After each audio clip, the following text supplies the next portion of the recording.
Good evening, everybody, and welcome to another lovely evening of Link to the Past Randomizer League Season 2.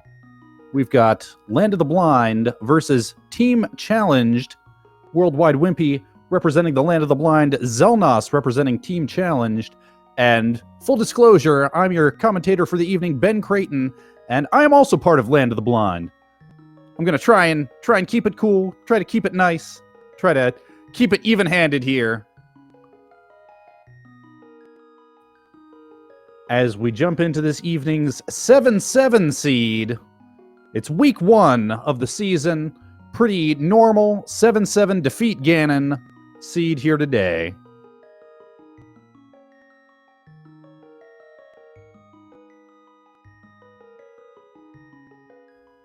For those who don't know, in the league we have teams of 3. Each team with 2 matches per week. This is the second match of this week between Land of the Blind and Team Challenge. Land of the Blind representing the underdog standing here. First match was on Tuesday. We did take an L there. So got something to prove here today in this match between Wimpy and Xelnas. We're hoping for a nice close race here today. That's what we always want to see. Because I'm not just a team member, I'm a viewer, and I want to see some good rando here.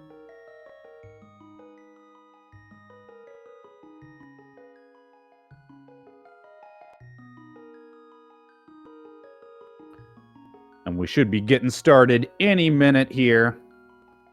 For those who don't know, the way the league works is each week we're going to have a different set of settings. Next week we're going to have Ambrosia. Week after that, some Randomizer. But we're opening up with some just nice, normal, randomized Legend of Zelda.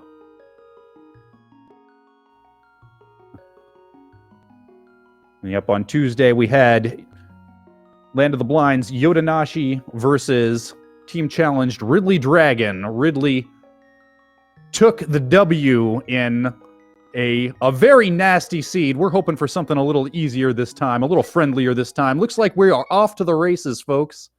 Xelnas starting us off with a pretty normal Sanctuary start.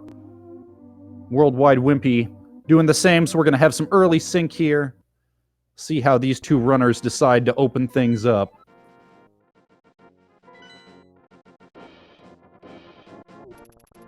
And we just had an early map check. We've got all crystals in the light world here today.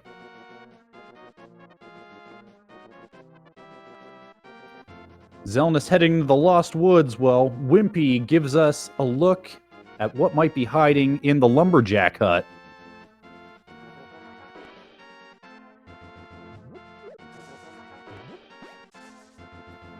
We've got a bottle in the Lost Woods full of green goo. That'll give us a nice early peek into Bottle Boy.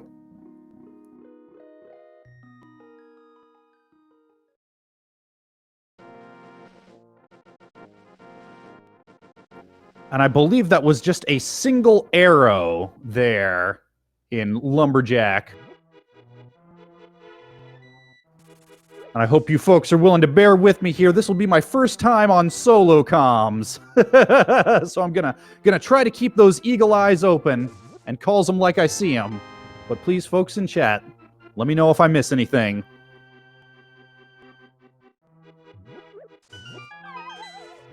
As Xelnas is gonna give us our first look in Blind's hideout here.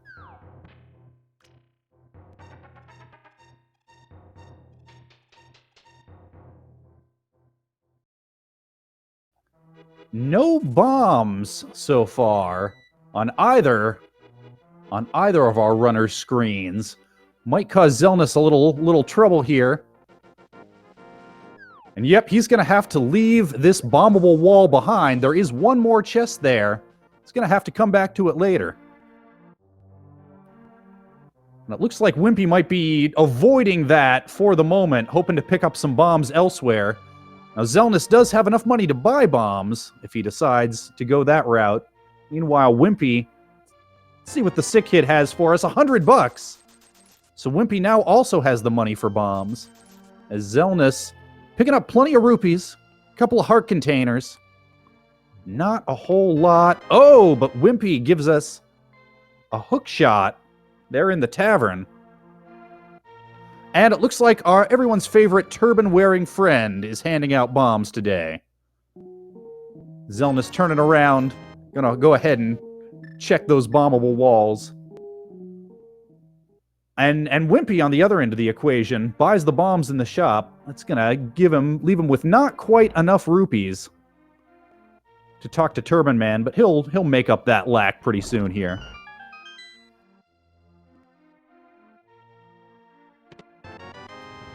And we've got an ether medallion over on Wimpy's side. Xelnas should be picking that up in the chicken hut pretty soon.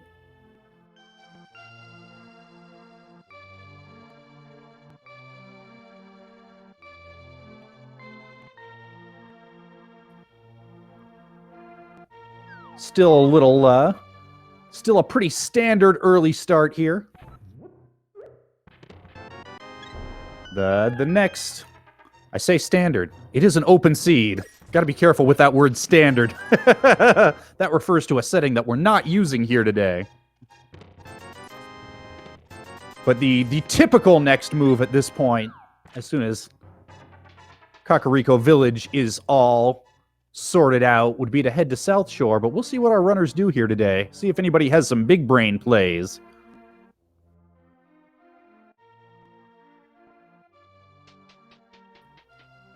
If anybody in here is new to this particular format of The Legend of Zelda: A Link to the Past, we are playing a randomized ROM hack of the game.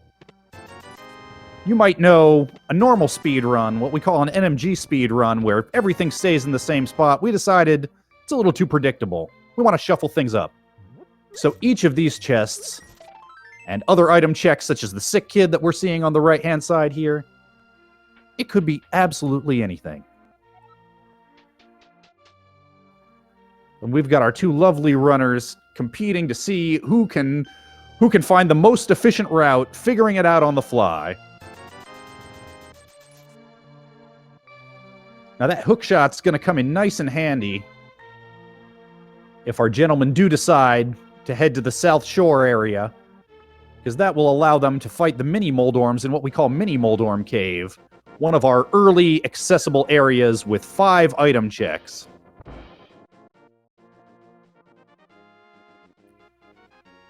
Nothing but arrows in the library, so we won't have to worry about coming back for that later.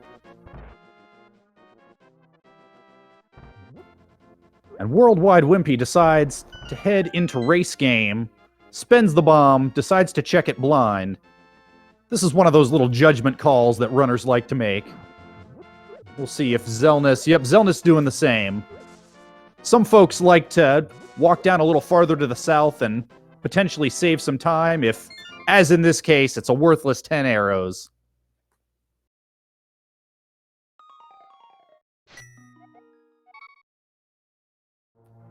But that's always a gamble. Just 20 bucks in Link's house here.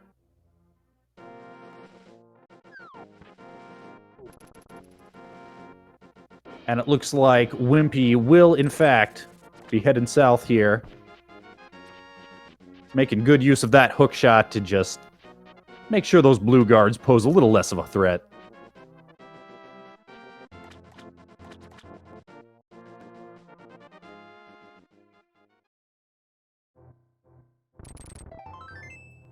Wimpy showing off a little bit of fun speedrun tech there.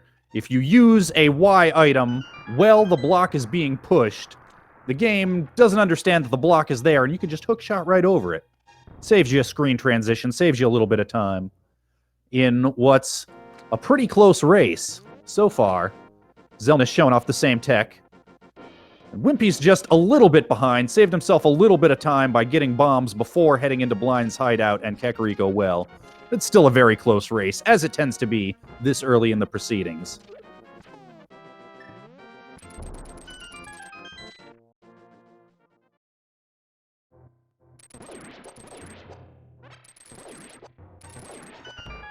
Wimpy making short work of those Moldorms.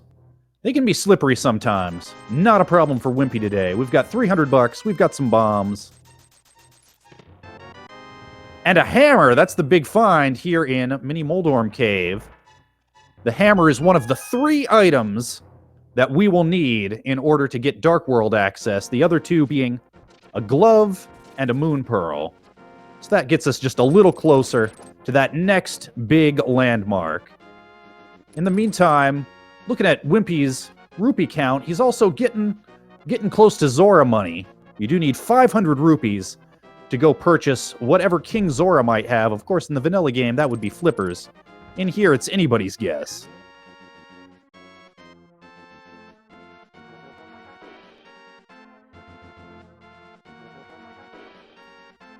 Wimpy juking around, trying to dodge these crabs. They hit like trucks, doing a full 2 hearts of damage in green mail. Yep, enough to give you a real bad day if you're not careful. They move fast, they move erratically, they move unpredictably.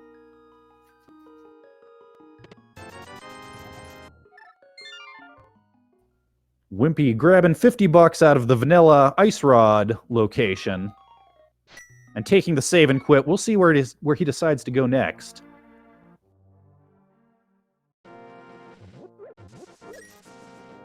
And it looks like he's going to be heading into the castle escape sequence.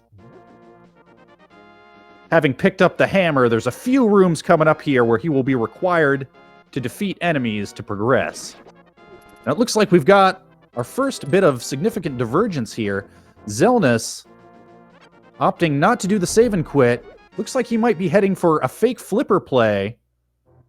Might be heading over to turn in that cash and see what Zora has for us.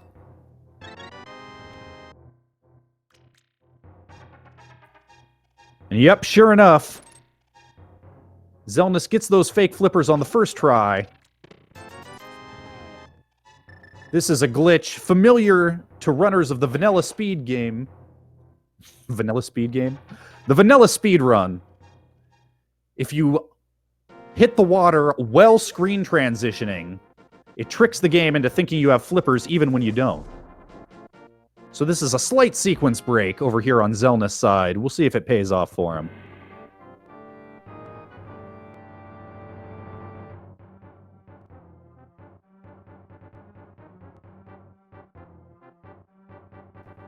And that's another 300 bucks. Not bad. Means he won't bankrupt himself.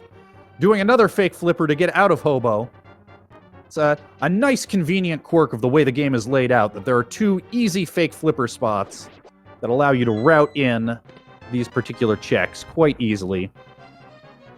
Wimpy pulling out that hammer, smashing some guard heads.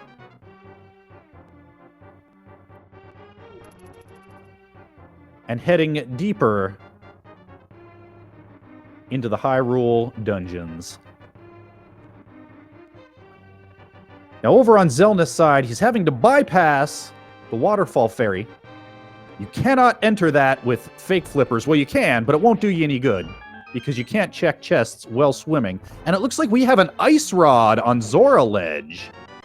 And our first sword of the seed. All right, very cool.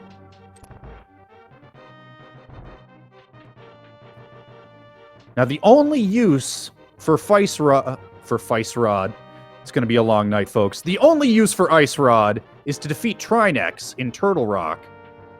But there's a fair chance that might be a pendant and not strictly necessary, so we'll see whether we have to come back for that. For right now, nothing good at Zora. And only a map in Zelda's cell.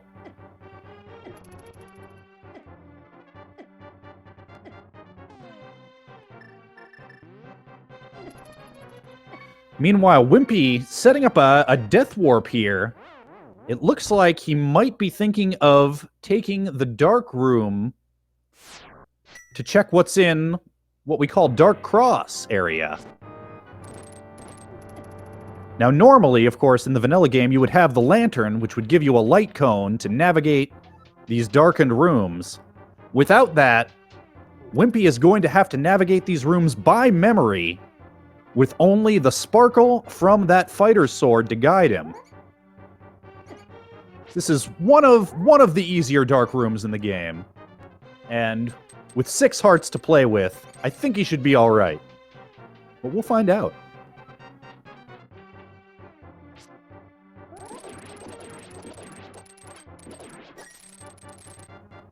Unfortunately, Wimpy displaying some good game knowledge there, making use of his hook shot to one-shot these snakes that can be quite troublesome in this particular room. But this is where it gets tricky. Is he going to be able to find this chest in the dark?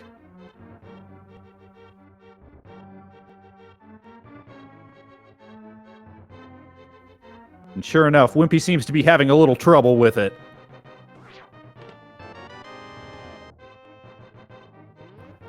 And he finds it.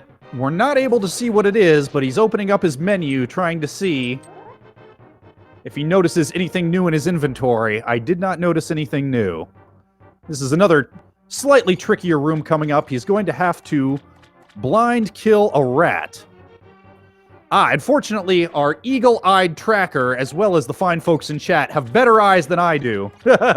They correctly saw that Wimpy found another sword upgrade, the Master Sword, there in the dark. Nice upgrade to have early.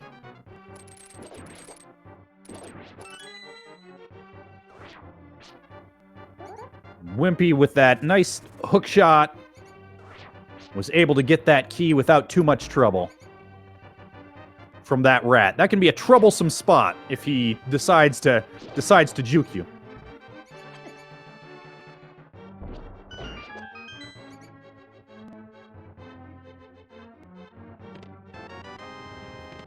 And in the backside of escape here, we have 2 shield upgrades.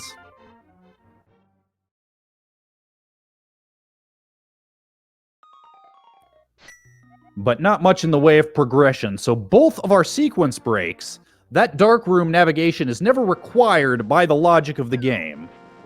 So that lamp is going to be available somewhere. The Master Sword is in fact out of logic. That's not progression right now. The only thing that would make that progression would be if we found the lamp, which would let us get through Aga 1. But then if we found the lamp, it would be in logic. So we're okay for right now. It looks like Xelnas is also going to be attempting that dark room as Wimpy heads into the Sage's Closet. 3 more checks in the back of Sasrala's hut here.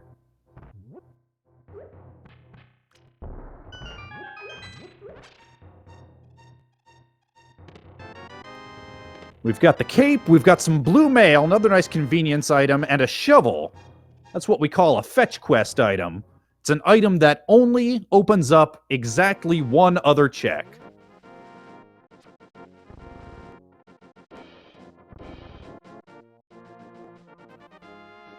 Wimpy opting not to speak to Mr. Sasrala. If you talk to him here, he will tell you where the green pendant is.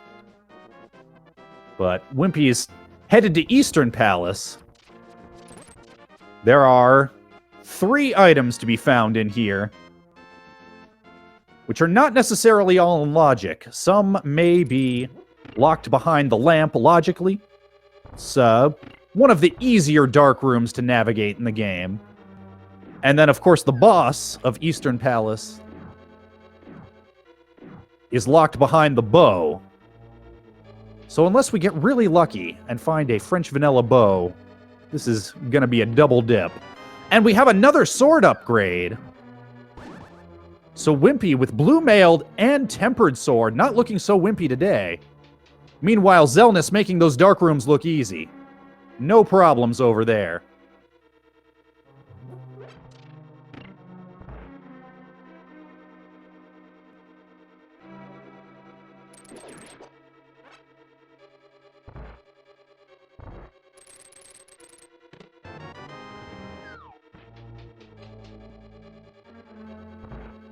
All right. Xelnas opting not to head to the back of escape. That'll save him a little bit of time. No, I'm sorry. He did head to the back of escape. I apologize, chat. It's going to be one of those days. First time solo comming. And I'm enough of a goof on my own time. All right. Yep, looks like Xelnas still hot on Wimpy's trail in this pretty linear seed so far.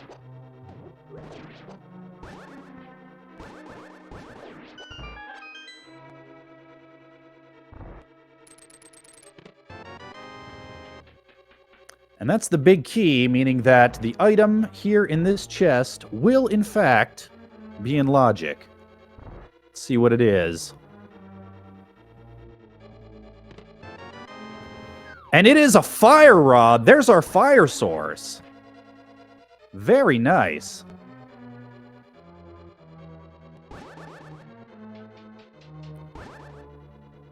Now, as of version 31 of the randomizer, that does open up a couple of rooms, including one of the dark rooms here in Eastern Palace, but not the one that Wimpy is in right now. That fire rod doesn't do too much for us quite yet. But it'll come in handy later, almost certainly.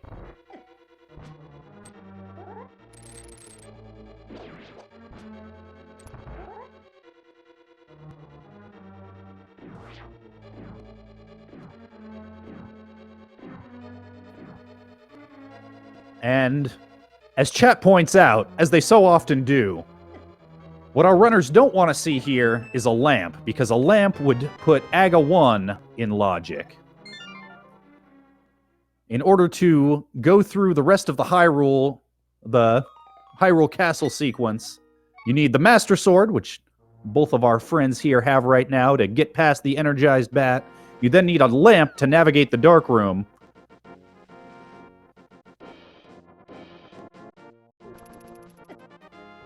It looks like Wimpy might be heading off to see what that shovel unlocks.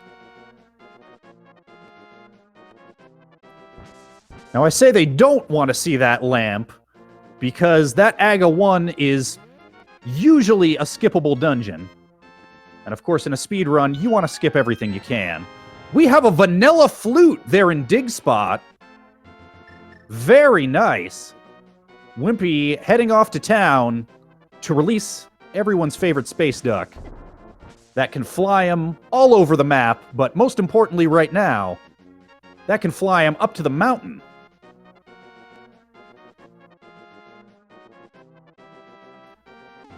Which really only opens up, at least within logic, that only opens up the item inside Spectacle Rock. No, I take that back. Our runners do have hookshot. They'll be able to hit Eastside Death Mountain. Paradox Cave has quite a bit of value potentially hidden within it. They'll also be able to hit Spiral Cave. They'll be able to get all the way to Tower of Hera, in fact, which is full clearable. So we do have a full clearable crystal dungeon.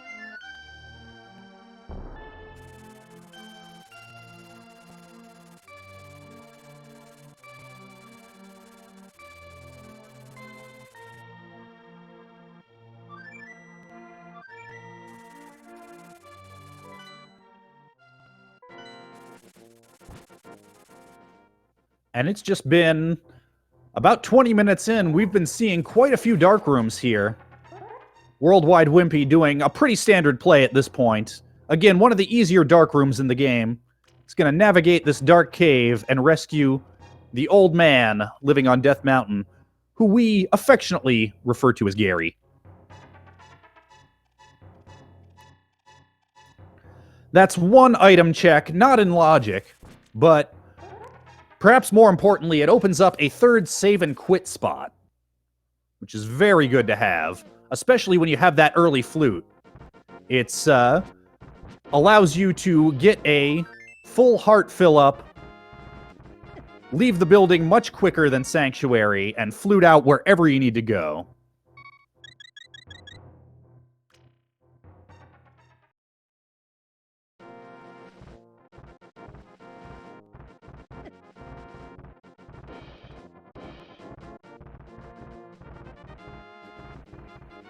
And yep, this seed has been just straight as an arrow linear so far. Xelnas knows exactly where he was headed. RNGesus gave us that shovel for a reason. And the reason for the season is that flute. Pretty linear seed when it comes to progression. But A very generous seed when it comes to quality of life, with tempered and blue mail this early in the day.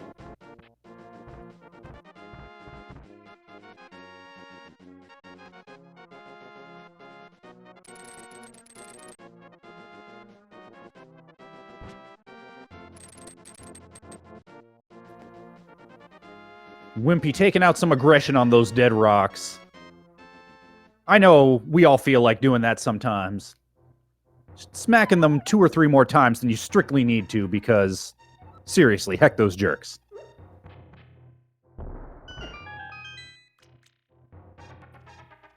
Here in what we lovingly call Paradox Cave, with quite a few checks.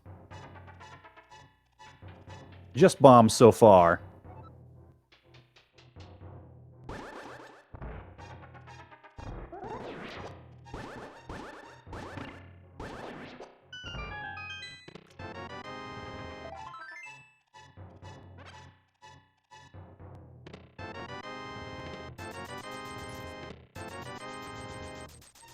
But a whole lot of nothing when it comes to value here. Worldwide Wimpy setting up a bomb jump. Oh, but taking an unfortunate fall. Undeterred, climbs up those stairs.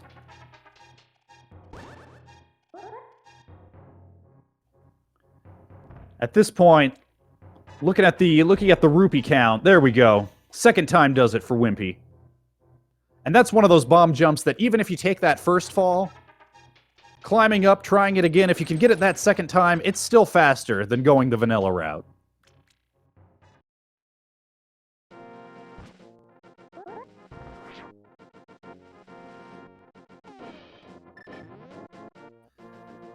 Yep, now it might seem as though Wimpy is ahead of the game at this point. Of course, barely 25 minutes in, it's too early to call much of an advantage. However, Xelnas did do the fake flipper into Zora play. So he's gotten an extra check under his belt.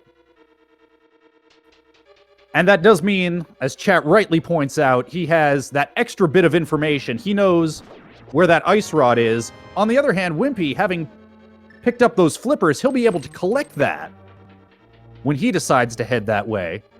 Might wind up being a slight advantage. Still a very close race.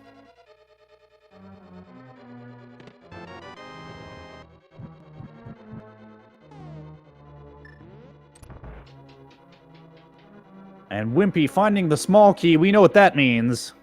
It's time to head downstairs to what we call the coffee break. Wimpy positioning himself over these blue blocks, getting some iframes. A slight, I don't know if you want to call this a bug or just an exploit, but Wimpy will take no damage from these tiles, and he gets to just stretch himself out, take a sip of his beverage, while we wait to see what's going to be hiding in the basement here. As if we didn't know, it's got to be the big key, which will let him proceed up the tower and fight a big trolley worm that lives on top.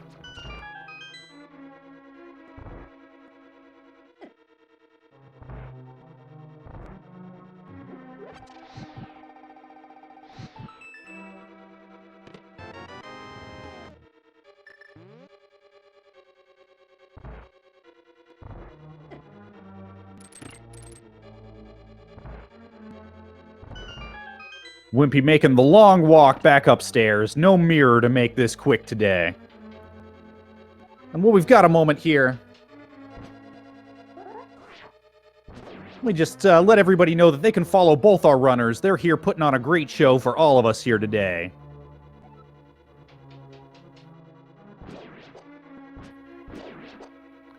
Nothing I like more than to kick back and watch an evening of Randomizer, and it's folks like these that make it possible. Folks also like our lovely trackers and restreamers.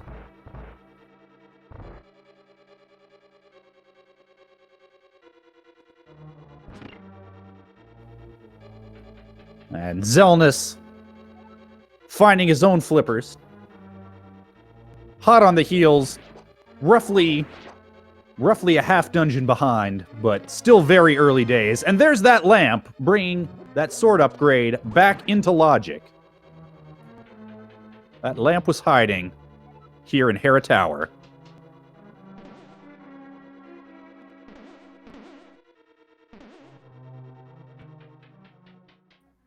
And Wimpy taking a slight gamble here. I believe there is one item left to be found here. It is either going to be in the big chest or here on Moldorm.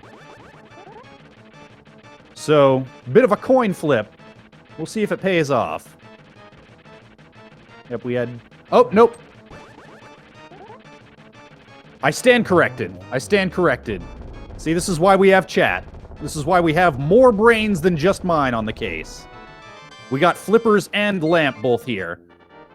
So, Wimpy had the correct call. He knows he's not going to find any value other than this crystal. And that lamp does indeed mean that the remainder of Hyrule Castle, including Aga 1, are in play at this point. I think we've got a couple more checks in logic before that becomes absolutely necessary. One of them being right here in Spiral Cave, which is where Wimpy's heading. I believe we also have not seen Agina, everyone's favorite desert-dwelling hermit.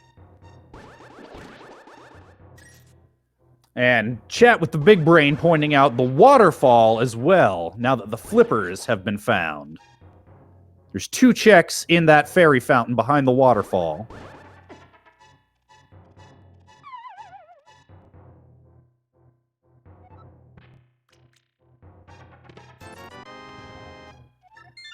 Just $5 here in Spiral Cave. 3 more in logic checks, if we're counting correctly, before we have to suck it up and head into Aga 1 and try to find that Moon Pearl.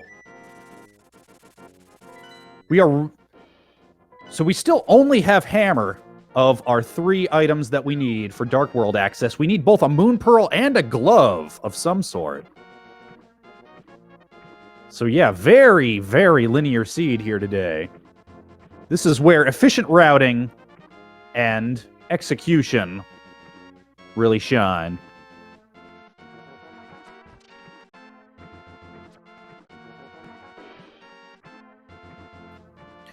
Worldwide Wimpy checking some stuff that we saw a few minutes ago over on Xelnas' screen. Ooh, and Xelnas taking an unfortunate drop from Moldorm. Moldorm, one of those bosses. Ooh. Playing it dangerous, using that bumper to boost him. Almost took another tumble, but he recovered. Yes, Moldorm, one of those bosses that he's probably not going to kill you. He's just going to make your life difficult. But Xelnas gets his revenge.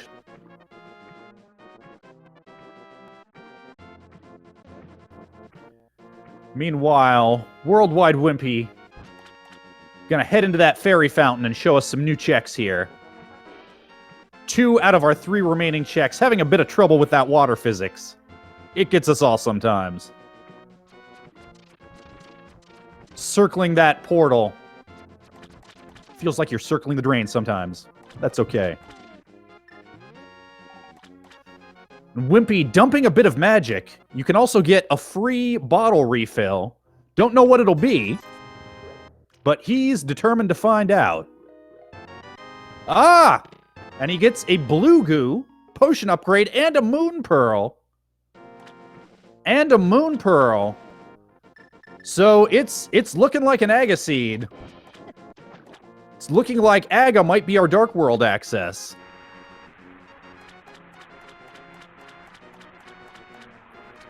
Unless Agina has a glove.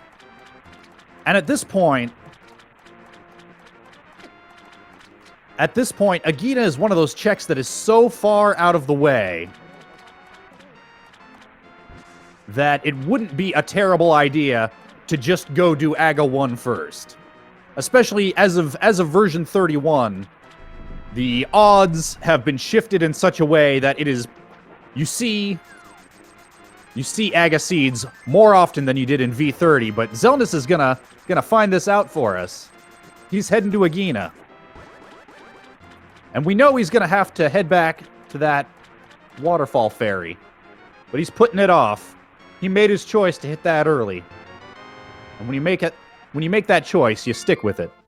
So I like the play.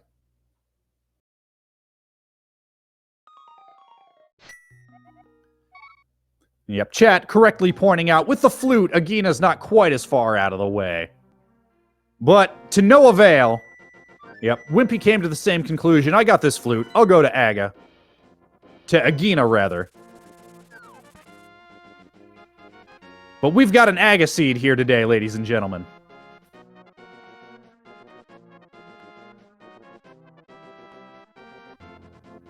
Fighting the first of two Aghanim fights will open up the Hyrule Castle portal that will give us our Dark World access that will allow us to enter Pod. We won't be able to defeat it, not without the bow. With the hammer in tow, we'll be able to head down to Hype Cave. But we're looking for that glove to really open up this seed. Of course, with the hook shot, we can also head over to North Dark World. We can head all the way over to the Dark Village. Thieves Town is full clearable. Skullwoods is full clearable. Lots of possibilities here today.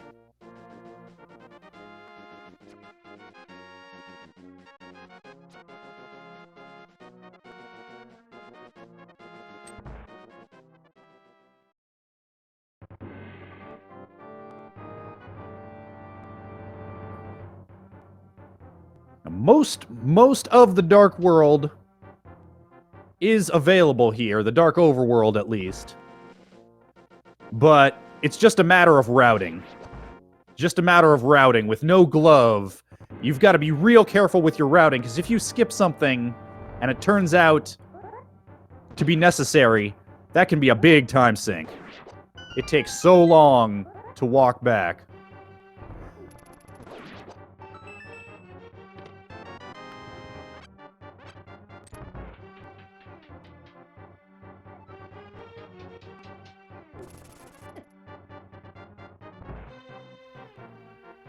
Now, slight correction, chat. Thieves Town, in fact, does not require a glove.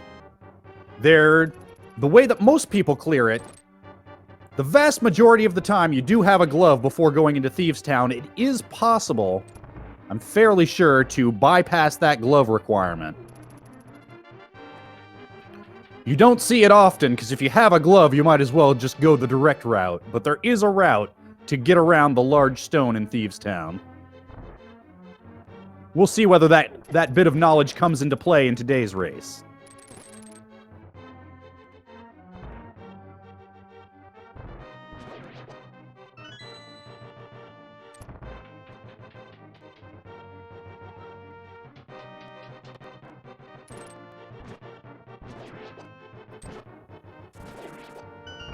Our runner's just tearing through the Aga Tower here.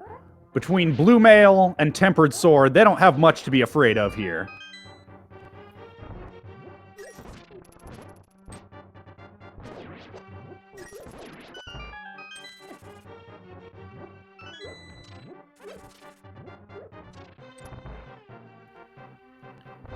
And indeed, Wimpy heading through these last couple of rooms. Xelnas just one or two rooms behind him.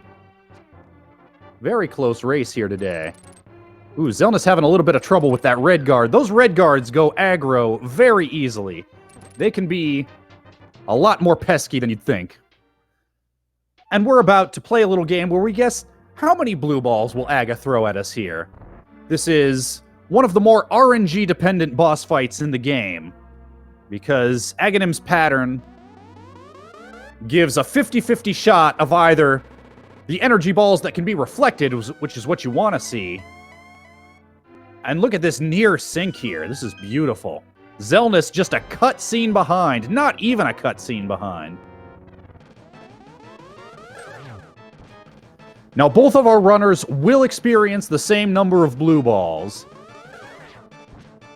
And I count 1 so far. That is determined by the seed. Determined by the seed in order to prevent one runner from just getting a luck of the draw advantage. That's 2.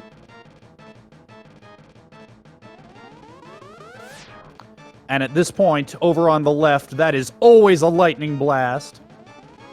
Followed by a guaranteed energy orb, and now back to a 50-50 shot of energy orb or blue ball. And that's 3.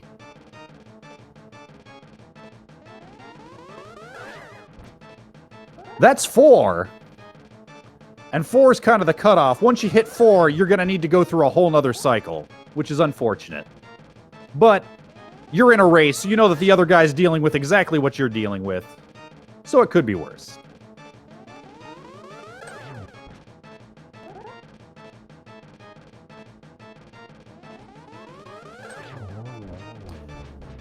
Four was the correct answer. Congratulations. If you bet 4, you win a patented Marvel Comics No Prize. Signed by Stan Lee himself on nothing. And we got another map check there on Wimpy's side. We've got pendants, it looked like, in Swamp, Skull, and I believe Mire.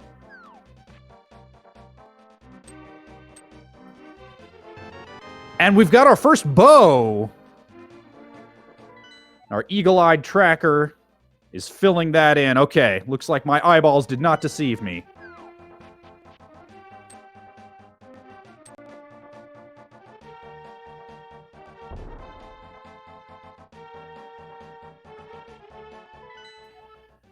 And what that means, of course, is that that ice rod is required. Xelnas is going to have to head back and pick up that ice rod. He passed it by twice. The first time, not too much he could have done about it. The second time, he did have flippers, but he decided to gamble. It's not that far to head back to it. I mean, that is a good gamble, is the thing. Because he's got flute. He can head back there easily enough. And if he finds mirror, he might be able to route it in with catfish. So you never know. But the big news here is that we've got another full clearable crystal dungeon here in Pod with that bow in tow. And that's where both of our runners are headed here today.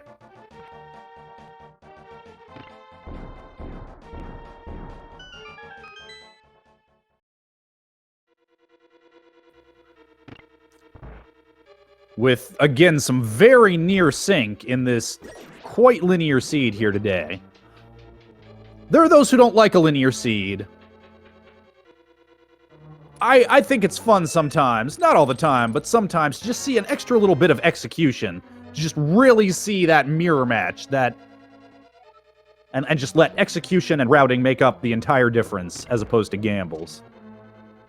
Obviously, we're here to pray to RNGesus. We're here to let the randomizer decide our fate. But sometimes the randomizer decides to throw it back in your hands.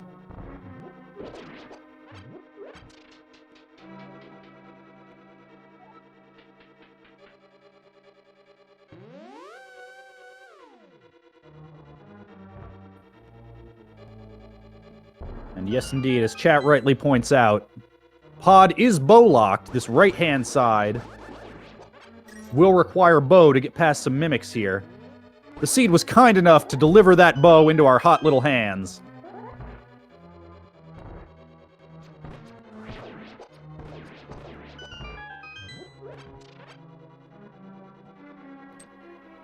Now there's a bit of a trick to reading the key logic in Pod. Of the chests in the front half of Pod, no more than 2 can be non-small key items. We've seen 1, we've seen the compass.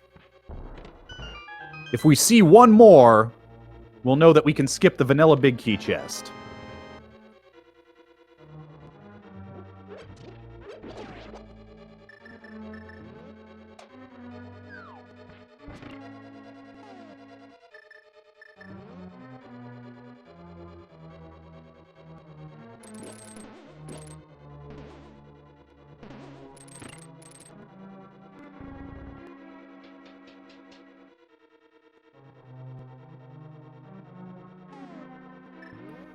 And yes, if you're just tuning in here today, this is week 1 of season 2 of the A Link to the Past Randomizer League between Land of the Blind and Team Challenged.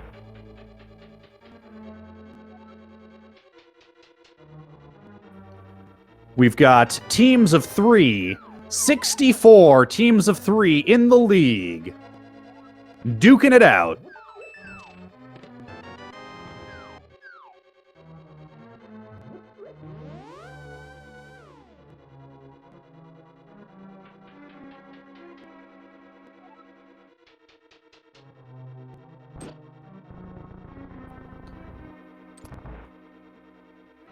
Xelnas opting to save himself the menuing time, save himself the arrows, and use Fire Rod to hit that crystal switch, which is more usually hit with the bow, but you can use either.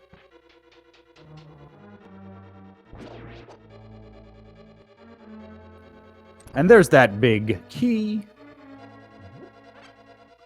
which will let him head over to that big chest. Unfortunately, no mirror to make the routing a little easier. That's what you really want in a situation like this. Just let me mirror out from that big chest. But unless it's hiding here in the basement.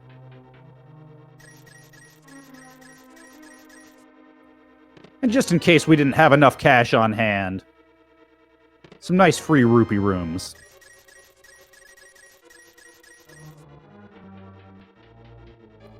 We're going to see if Dark Maze has any of our progression. We're still looking for a glove. Any glove. Nigh on 45 minutes into this seed. Personally, I'm sitting here. I'm hoping we don't see glove for a while. But I get to say that because I'm just watching and not playing. I might be singing a different tune. If I had to worry about all this routing. Nothing much in Dark Maze. We've got 2 more checks in here. The big chest and then Helmasaur. Both of our runners having to take the long, hard walk of shame back through the Dark Maze. Xelnas says, I ain't doing that. I'm not about that life. I'm going to take a shortcut through purgatory.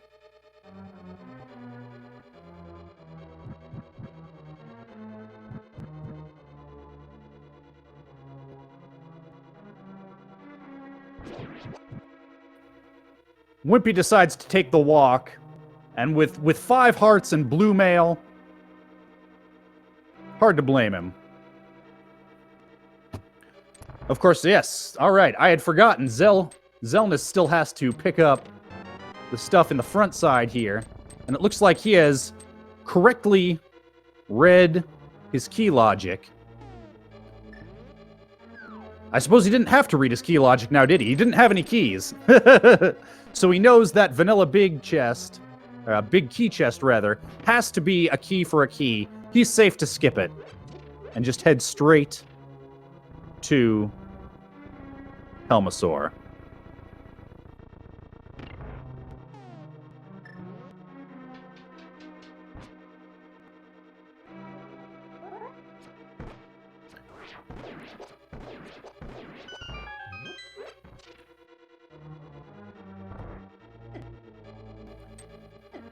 Xelnas opting not to pick up that final heart. You see this a lot because sword beams can be troublesome in the turtle room. So that's some really good randomizer knowledge, some really good Link to the Past knowledge on Xelnas' part. If he had picked up that final heart, he would have sword beams, which can actually make it more difficult to kill some of these enemies he's going to have to deal with coming up here. So I really like that play.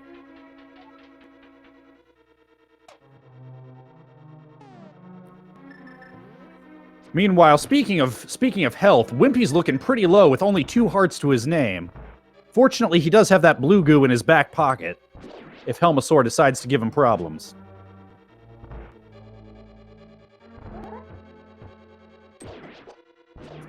Or even if these turtles decide to give him problems. They can be troublesome turtles. But Wimpy says, I'm not scared. Oh, I spoke too soon. You know what? Good. That would be my play, too. You don't want to take a death because you were too proud to use your safeties.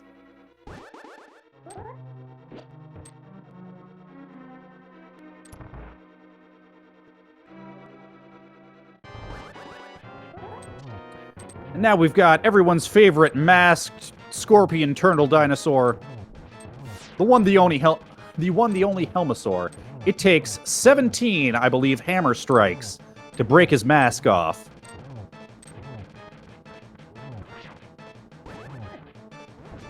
Goes a little faster if, as Wimpy just did, and as Xelnas is currently doing, you tink off with your sword every time. Very clean. Very fast fight there. And of course, with blue mail and nearly full hearts, neither of our runners are too worried. They're running right in there. They're tanking hits. They're not worried.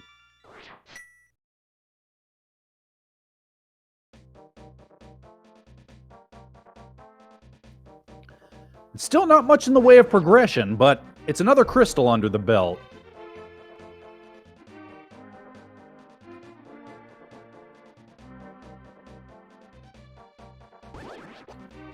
And at this point, our runners are going to have some decisions to make. Do you head south for Hype Cave? Do you head north? Which do you do first? I'm hoping to see some divergence here. We've had our sync. We've had our moment of sync. Let's see some branching paths. Let's see what happens.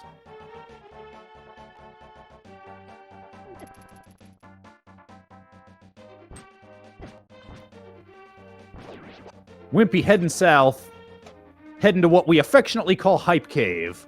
In early versions of the randomizer, this cave would disproportionately often have progression items. And look, I get my wish. Xelnas is heading north. He says, I can come back to Hype Cave later.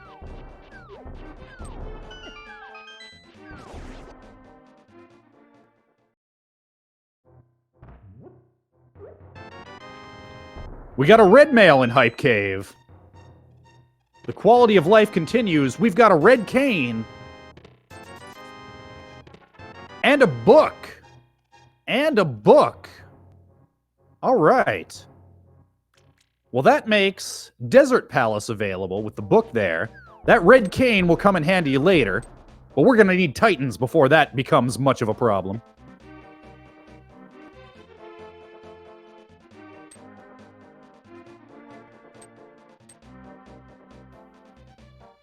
And Wimpy, doubling down on his routing, says, I'm going to go talk to Stumpy.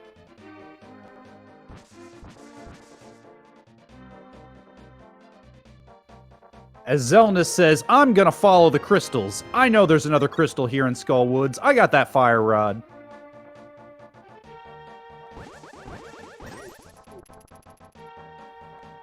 The real hype was the hype in my heart that told me to go find a crystal. I'm loving to see this divergence. I'm loving to see Wimpy commit to the route and head all the way back there. Let's see what's in the dig game.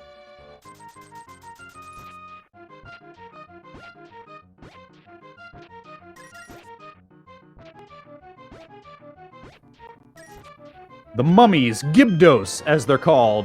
And there's our glove in the dig game. Wimpy with the big play.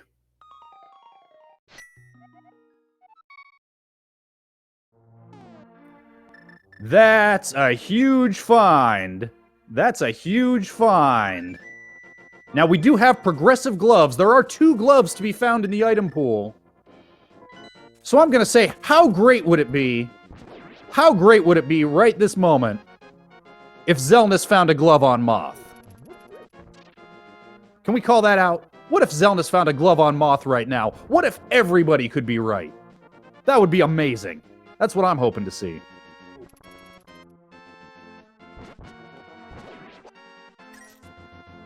But Wimpy knows there's a crystal to be found here. I'm going to have to do it sooner or later. I can't route it in with Pod, because I already did that.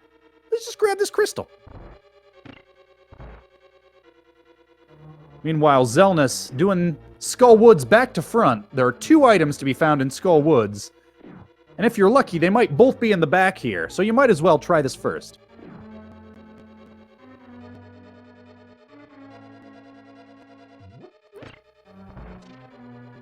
We have not seen the inside of Desert Palace yet. It is potentially full clearable, but we won't know until we're inside. There is one item check in there that does require the boots.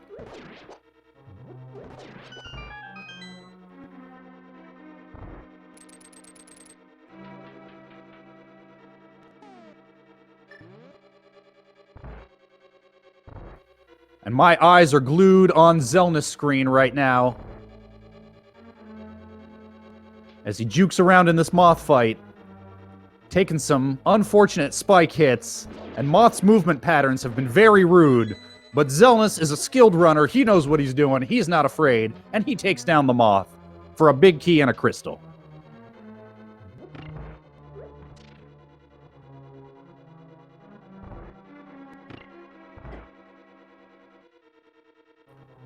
And we're about to see another boss fight in just a few moments here, over on Wimpy's side.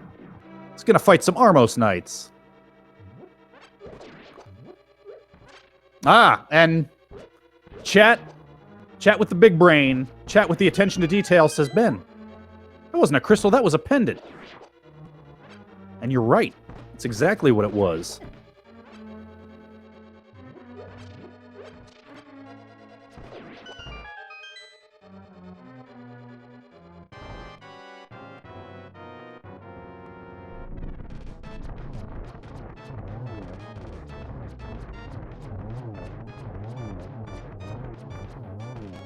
Wimpy making that Armos fight look easy. Which it kinda is, but you gotta know the setup. And he does. And he executes it. And it's a thing of beauty. Good job, Wimpy. Xelnas, meanwhile, he says, I went and got that big key for a reason. Commit to the bit. It was for this compass. That's what I wanted.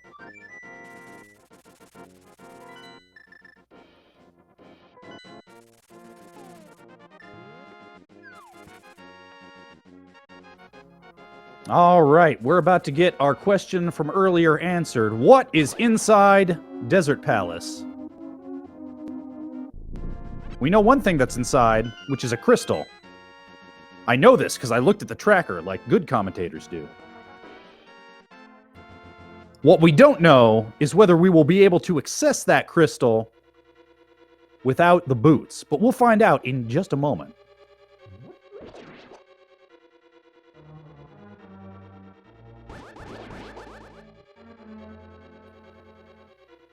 Xelnas picking up the powder, the magic powder. That's good for safeties. Also opens up exactly one item check.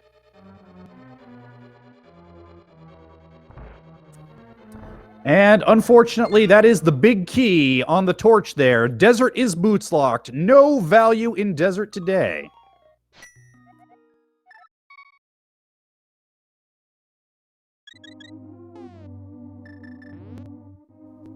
On the bright side, that does mean that we will, sooner or later, see some boots in this seed. And I'm always happy to see those boots, because those boots, they speed up the pace of play, and they open up so many fun glitches and neat tech that we love to see.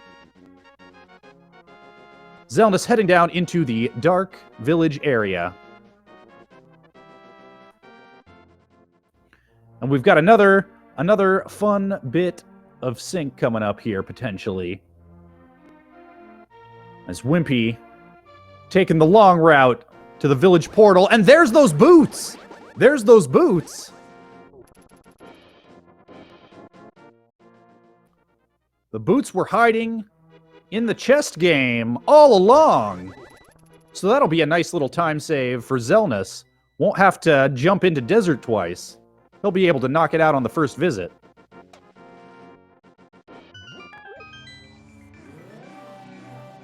Wimpy, you'll find them in just a moment here.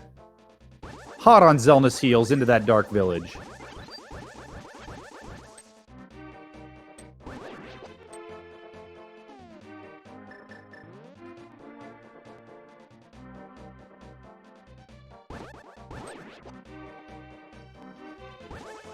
Wimpy opting to leave Skullwoods behind for the moment.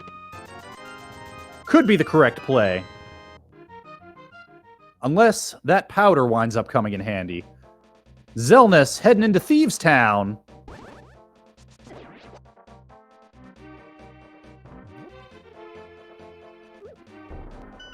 With, I believe, 4 items for the taking, plus a blind fight, plus a crystal.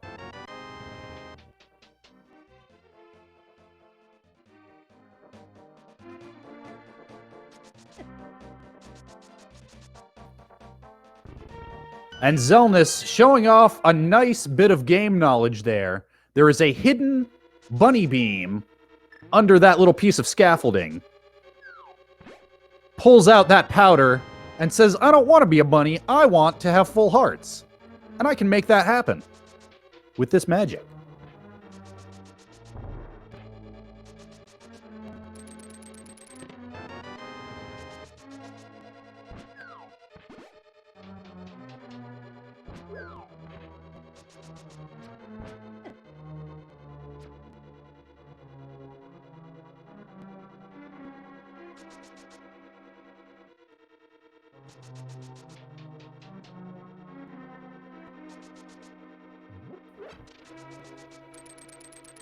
So we're trying to get a look at what do we need for Go mode at this point. Depending on what medallion we need to get into Turtle Rock, we might need one of the other medallions. We will definitely need Titan's Mitts to get into Ice Palace and Turtle Rock for that matter.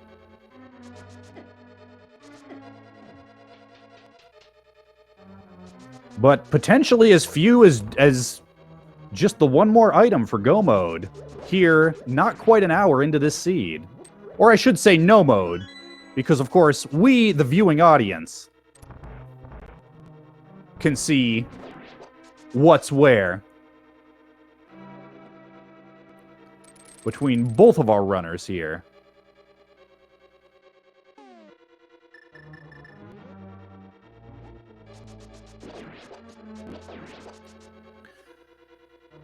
Wimpy says, I'm not messing around with this hallway.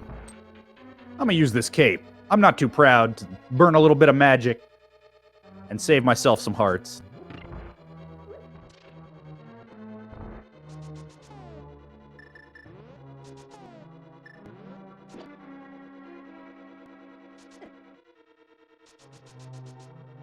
All right. And now, Xelnas is running into what we talked about earlier. Normally, you would see the runner use the gloves to pick up that rock. But if the gloves are not around, you can kill everything in the room, open this door, and just take a slightly more roundabout route to get where you need to be.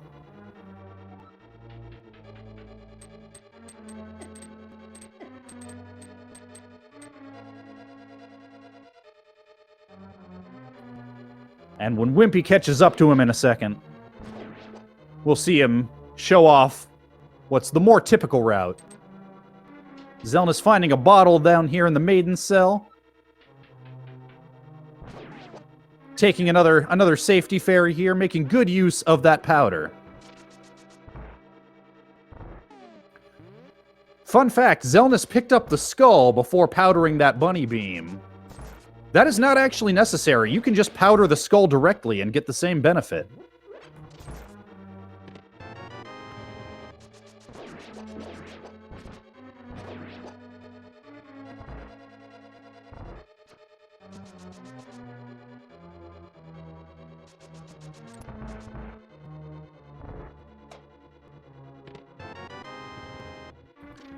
And we're about to see a blind fight on the right-hand side, here on Xelnas' side. This is one of what we would call a scripted fight.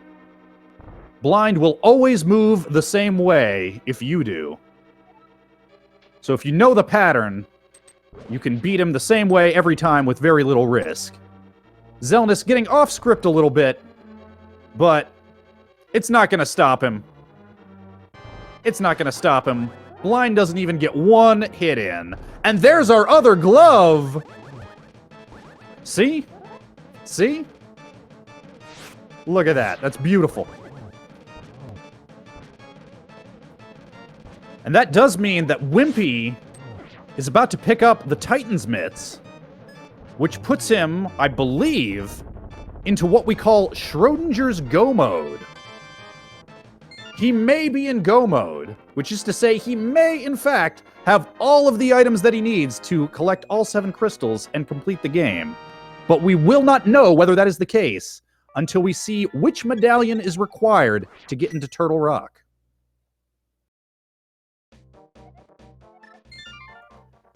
And Xelnas, about to pick up his own glove, his own Titan's Mitts, rather. Boom! What an amazing race. What a close race. I'm loving what I'm seeing. And everything that I'm seeing, I'm loving. That's always a fun find, when you find those Titans right there.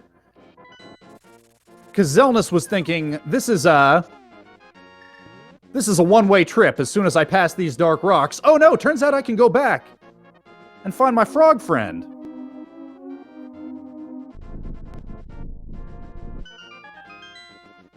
Meanwhile, Wimpy heading back into Desert Palace. He knows what he needs to collect this crystal, and he's gonna do it.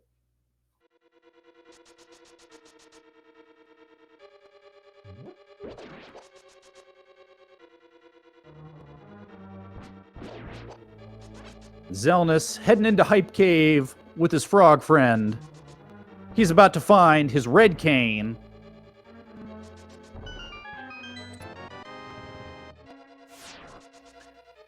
He knows he's going to need to go back and get that ice rod. But that might be it. That might be all he needs.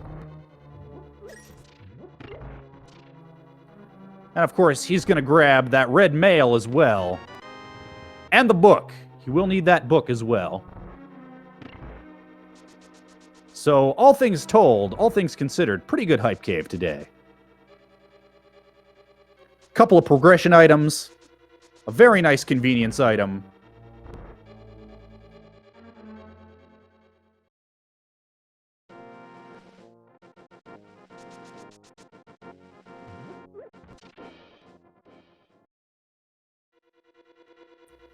Now it looks like Xelnas is going to keep the train going. It looks like he might be heading up to Catfish at this point. Well, looks like a moment of indecision on Xelnas' side. How's he going to handle this?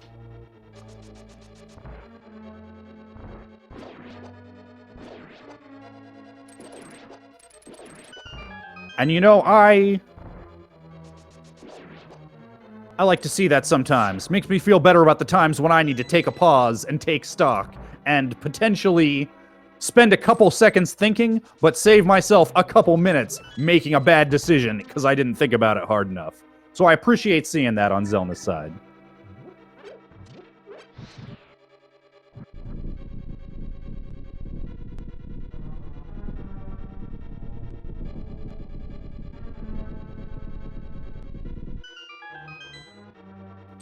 Unfortunately, that catfish not going to pay off with a mere 20 bucks. Wimpy heading into his Land Molus fight. Having a little trouble lining up those ice rod shots. But with Tempered Sword in hand, he's going to take care of these boys. It's not a matter of if you can kill them, it's how long is it going to take. Xelnas completing the Smith turn-in with a save and quit.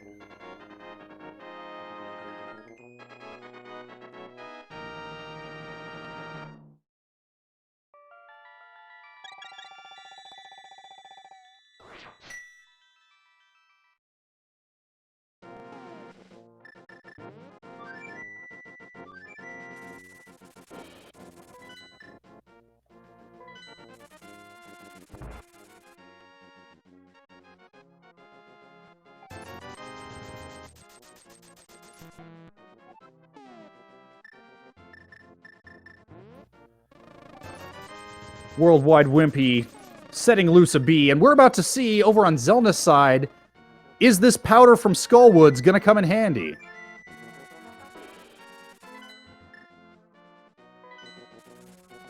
This is Xelnas' big find that Wimpy hasn't gotten yet, so if this winds up being a medallion, it is not.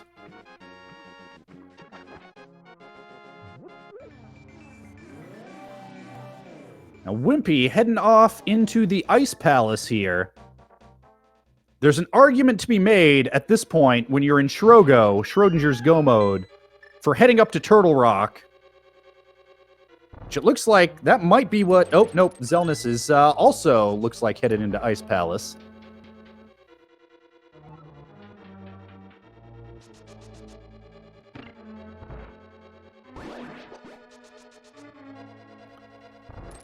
Ah, I take that back. He may still be headed into Ice Palace, but right now, he's grabbing that ice rod that he knows he'll need.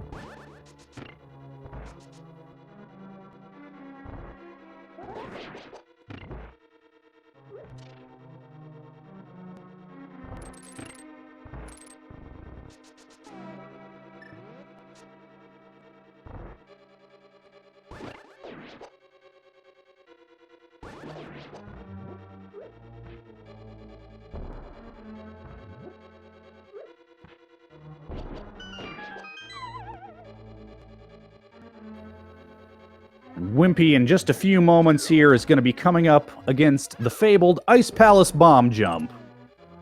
The first bomb jump that a lot of us learn because it just saves you so much time getting through Ice Palace.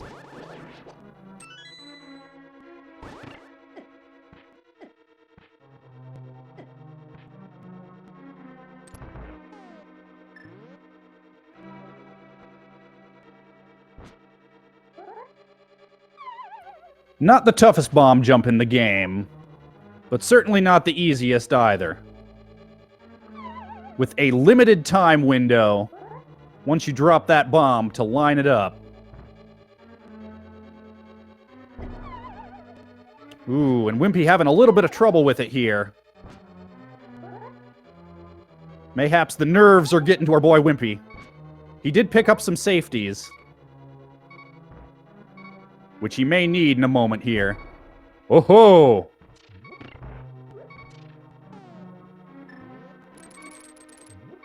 I'm hearing those chimes going over on Wimpy's side, and we're about... If the Dead Rocks will cooperate with Xelnas over there, we are about to find out whether we are in Go mode here today. The wave function is about to collapse. Is Turtle Rock a wave or is it a particle? There's only one way to know, and Xelnas is about to show us.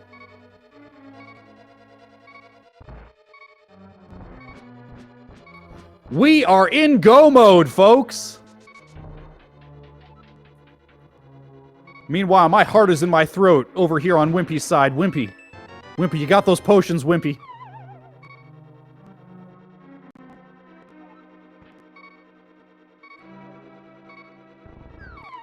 Oh, wow. Wimpy's going straight for the boss fight. He's treating this as if he's in Go mode.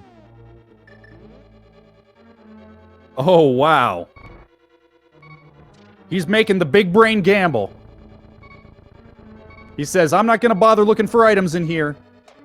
I'm gonna Go mode this and hope. And we know he's right.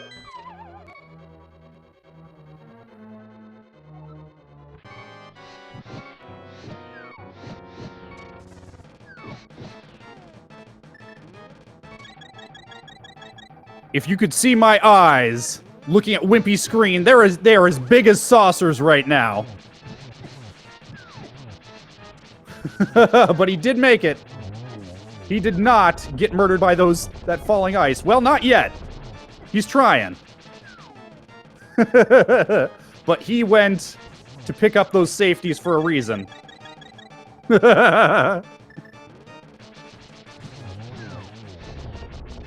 Meanwhile, Xelnas finding the big key of Turtle Rock, which does make it a slightly faster clear. With good routing, if you find that big key early, there's a couple of checks you might be able to skip. Meanwhile, Wimpy picking up that crystal. And he's about to climb that mountain and head to that rock.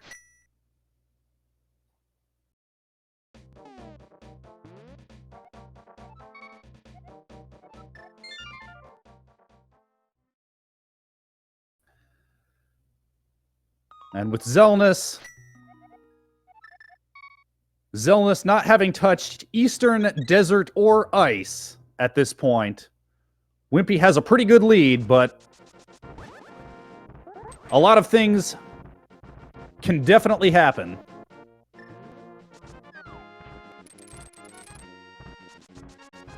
But it is definitely looking like Wimpy's lead to lose at this point. Barring a catastrophe.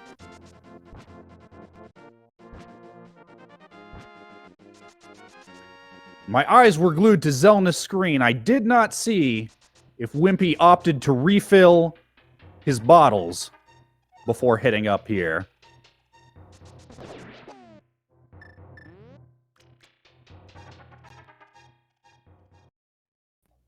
It looks like they may be empty. But with some good game knowledge there, Wimpy knows there's a safety fairy to be found underneath that rock. He's got the bug net. And speaking of fairies, Xelnas filling up his own safeties here.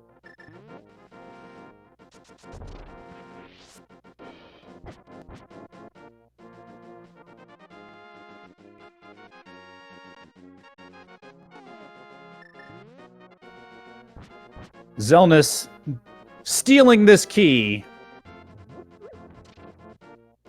He knows that there's going to be nothing that he absolutely needs in that vanilla big key chest, so he's going to save himself some time, turn around, and head towards the back of Turtle.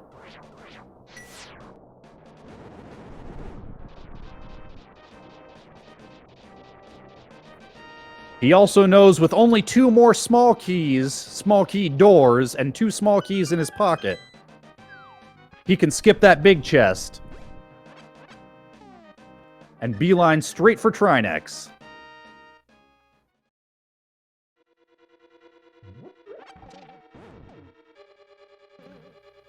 And there's not even much in the way of safeties that he could hope to pick up from any of these checks along the way. There's 2 more bottles in the pool. Silvers would be the big thing that he would hope to find. But it's a question of how far out of your way are you willing to go for that slightly easier Ganon fight. And with Red Mail and Tempered Sword in the back pocket, I'd be not at all surprised to see both of these runners just zip-zapping towards that exit as fast as they can without stopping along the way. Xelnas taking a couple of wrong turns in the platform maze here, but he finds his way to the end.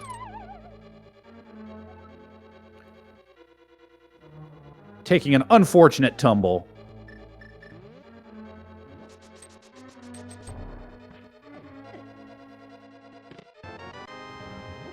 But Xelnas says, I'm not afraid of Silverless Ganon.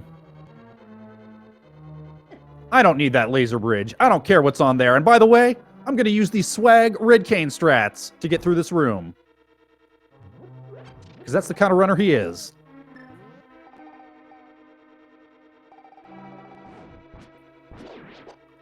We're about to see a Trinex fight over here on Xelnas' side. He's loaded up with good stuff. With Tempered or above, Trinex is usually not much of a problem.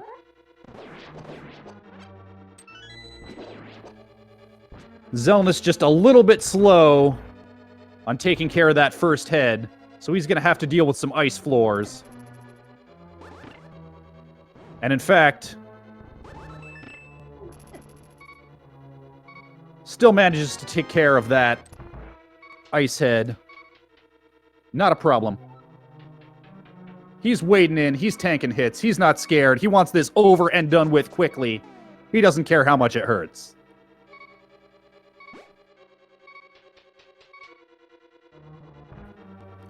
Of course, he also knows he's got that fairy in his back pocket if he needs it.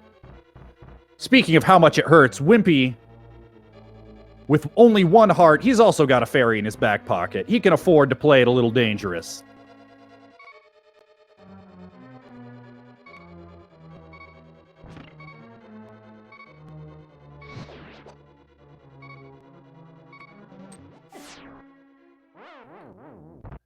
And in fact, that's exactly what happens. That's why we put these ladies in bottles.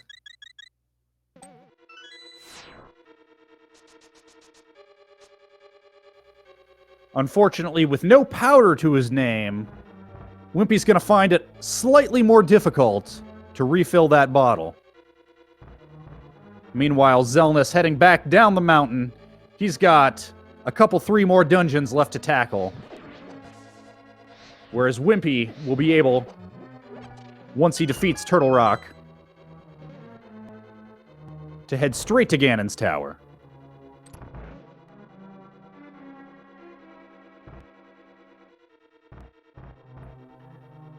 Wimpy also, with that excellent Turtle Rock routing knowledge, knows no need to go out of my way. I've got everything I need to do this as quick as possible. Doesn't even bother to grab that chest that's right on his way. He's taking no chances. With a seed that's been this linear, we know, viewing from the comfort of our homes, we know that Wimpy's got a nice lead, that he can afford to take it easy. But when you're in that race situation, and you have no way of knowing if you're ahead or behind, Wimpy taking no chances. He's taking it serious.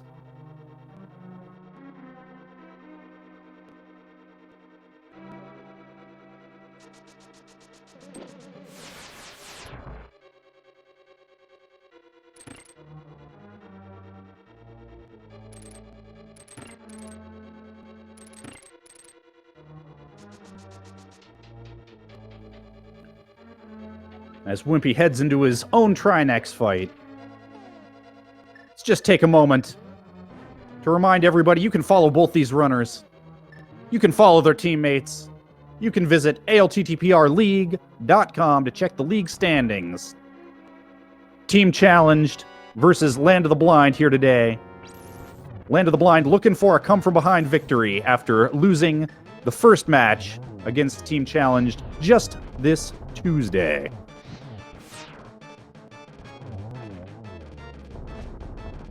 Wimpy making short work of those first 2 Trinex heads, entering the final phase here. Looks like he's trying to set up for that nice double spin. Let's see if he gets it. Not quite.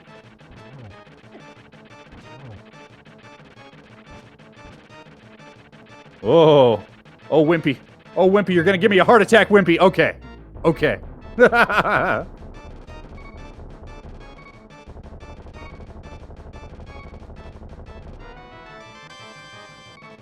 Wimpy picking up that wavy coin from Trinex. And that is the 7th crystal.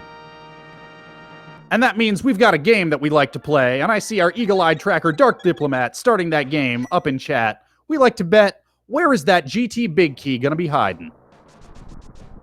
We will find out soon enough, because there are 22 spots.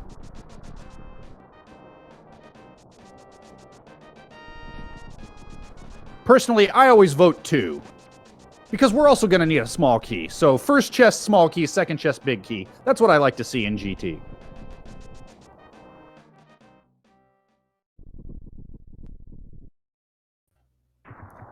And for any of you who missed the beginning of the stream, just going to shout out again, full disclosure, I am part of Land of the Blind. Worldwide Wimpy is my teammate. I'm trying to keep it nice, trying to keep it friendly on comms here. Let's see where that big key is hiding here. Guessing has been closed.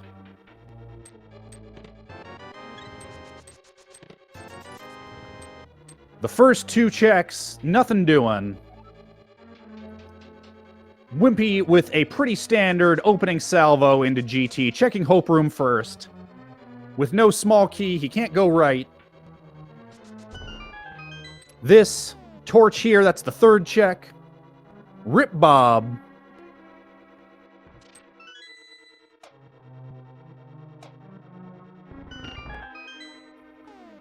For those who don't know, there's a very special anti-fairy later on in GT named Bob, who looks different.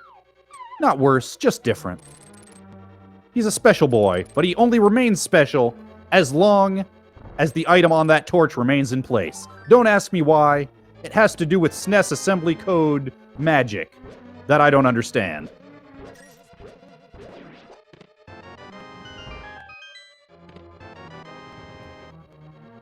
Number 7. 7, ladies and gentlemen. 7 is the correct answer. And with no mirror to his name, Wimpy's looking around like, wait, how do I get back out of here? Oh, right, I used the hook shot. Meanwhile, Xelnas heading into his Armos fight. Let's see if he can get that nice, quick, easy Armos fight set up here. I believe in you, Xelnas.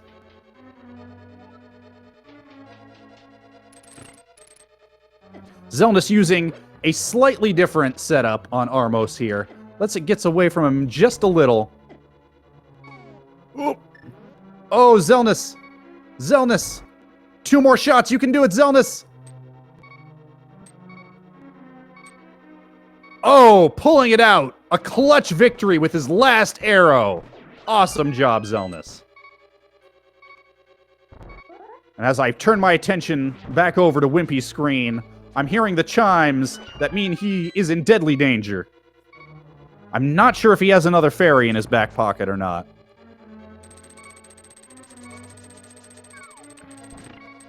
Now, if you run out of arrows in the Armos fight, it is still possible to defeat them with a sword. It just takes a lot. Oh! And that's a death. We're about to find out if Wimpy has that. Does he have that? No! That is a death. That is a death over there on Wimpy's side. That's a feels badman. That's a feels badman. He was so close to the safety room that would have let him refill both those bottles. And now he's going to have to do some more climbing. As Xelnas heads off into Ice Palace.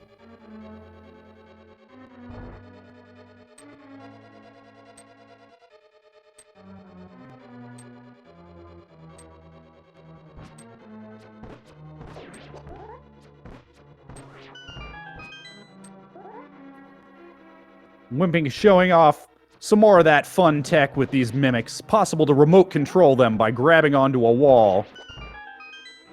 And just make life a little easier for yourself.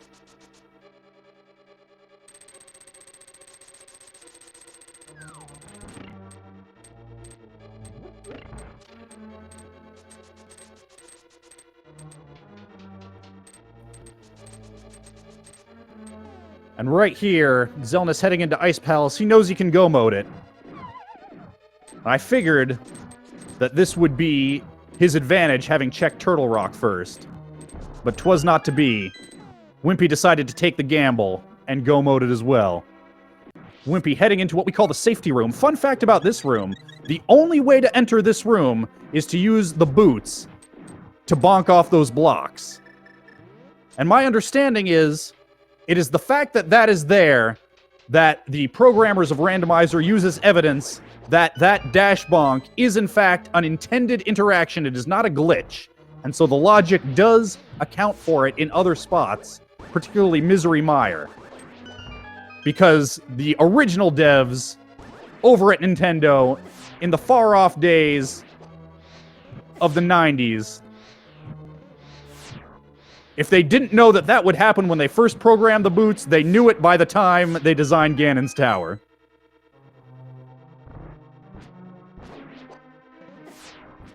And they made the conscious decision to not only leave it in there, but to throw in a little Easter egg for those of us who've played way too much of this game.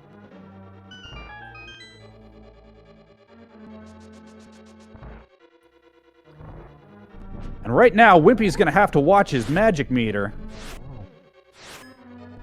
He's been making liberal use of the fire rod, but he's going to need some magic a little later, and I know he doesn't have any safeties in his bottles.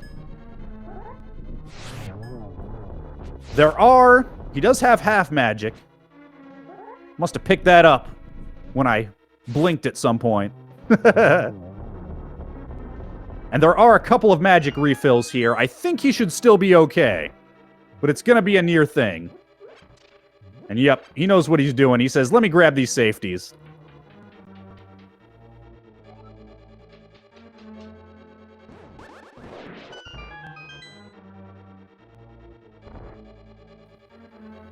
That was Wizrobe 1, that's a very easy room to one cycle. This next one's slightly trickier. And in fact, Wimpy does miss it. That's okay, that happens to all of us. Meanwhile, Xelnas heading in to his cold stare fight.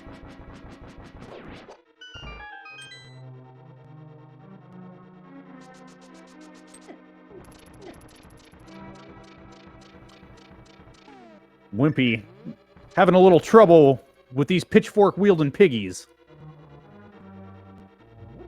And without the powder, there's a couple of anti-fairies coming up that make nice last-minute safeties, but he is not going to have access to them, so he's got to be extra careful. Xelnas, on the other hand, he's got that blue goo. He's wading into these cold stare boys. He's tanking hits. He cares not, because he knows he's got the safety in his back pocket. It's always a good feeling to have, when you know it can't go too wrong. It's fine.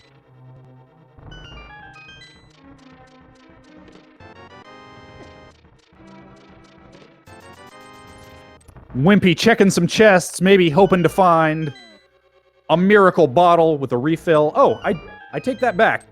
Wimpy does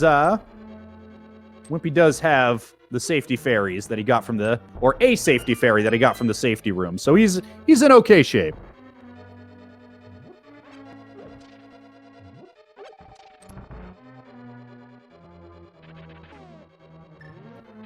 And really, the main thing that Wimpy or either of our runners wants at this point is the silver arrow. The silver arrows, the key to making the Ganon fight just easy peasy. Oh, Wimpy taking a bad fall. Some very aggressive movement patterns on Trolldorm's part. Did I say Trolldorm? I know what I said.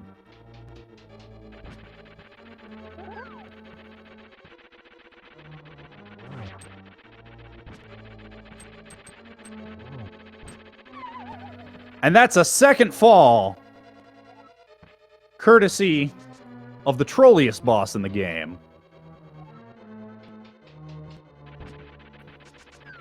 Trolldorm to Electric Trollgaloo, which is, of course, what trollish Eskimos live in, a Trollgaloo. Look it up. There we go. Trolldorm goes down. We've got this final chest of the game with a bunch of nothing in it, just a map, just a burrito. Some people like to call that validation chest, but don't listen to them. That chest is optional. Wimpy exercised the option. He's also exercising his option to use half magic and cape to make this room a little easy. And that's fine, because he's got half magic. He's not worried.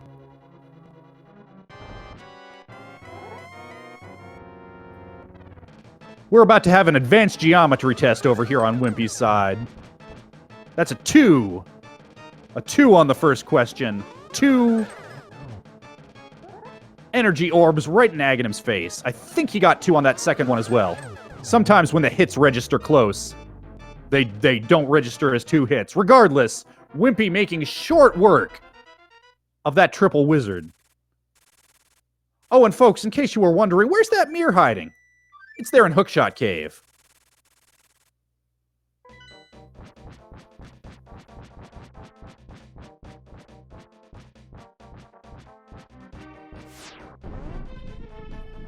Xelnas heading off into GT as Wimpy's eyeing his heart counter. He says, you know what? You know what? Yeah, I got this fairy. But you know what's better than one fairy? One fairy in the bottle, and one in my stomach. Get in my belly, fairy.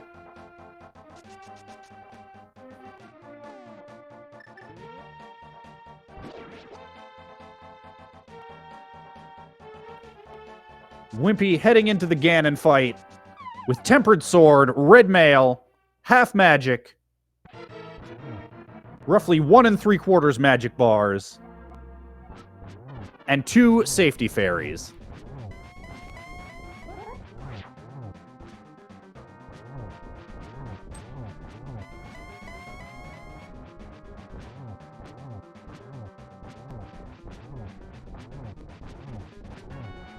Wimpy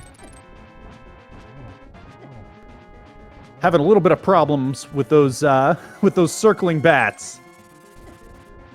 Ooh, taking some Ganon hugs there, too. He's gonna get full use out of those safety fairies.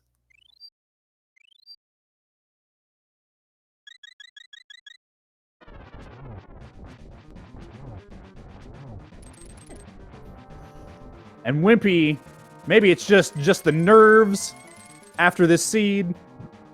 He is having a rough time with this Ganon fight. That second fairy might come in handy sooner than he thinks. He misses the first two, misses the first three. Swipes at Ganon, taking another fall, another faceplant. And oh, I was incorrect. He had only one safety fairy. That's right. That's right. So that's a Ganon death. He's heading to grab that fairy back. And this decisive race is looking a lot closer now as Xelnas makes his way implacably up that tower.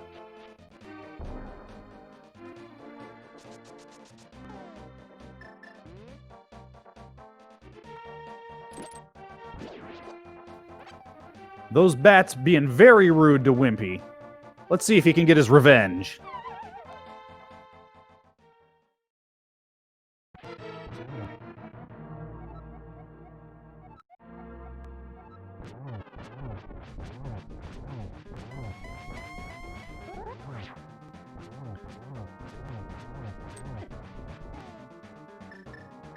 Wimpy getting up against that wall. He's getting that cape out.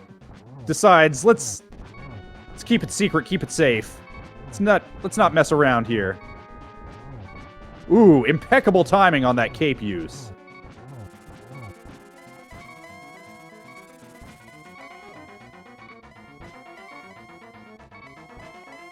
But you gotta be careful with your magic. Wimpy has no magic safeties to his name.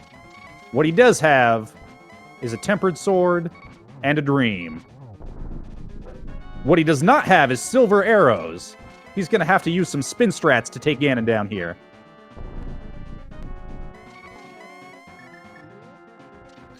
He's pulling out that lantern, hoping to get that torch glitch and make his life a little easier here. And more importantly... Ooh, and he gets the torch glitch. That bat was trying to keep him away from it, but nothing doing. Ganon giving the silver arrows hint. The silver arrows were hiding somewhere in Ganon's tower. We know not where.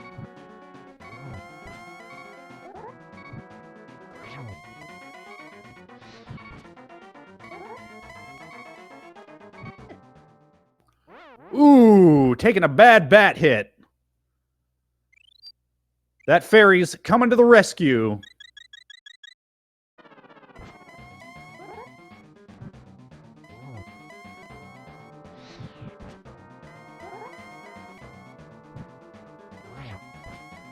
And right now, it's not the health that Wimpy has to worry about, it's the magic. Whiffing a shot against Ganon's ghost there. He can't afford to miss too many of those torch shots. Or these spins.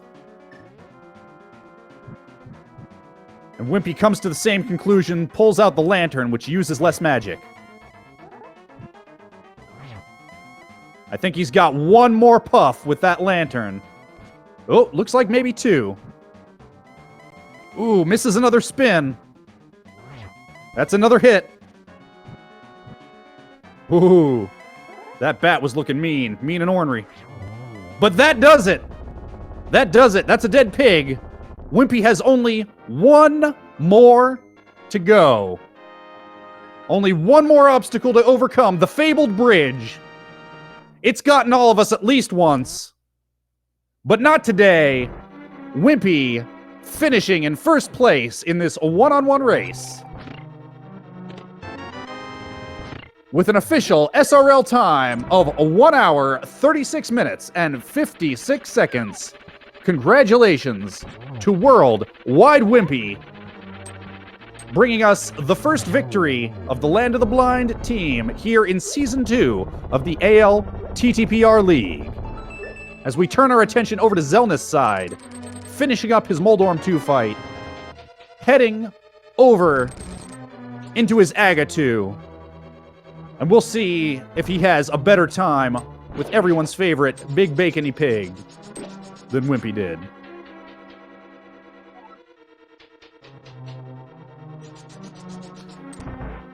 And I see that we will have Wimpy in for an interview just as soon as Xelnas finishes up his last couple of boss fights here.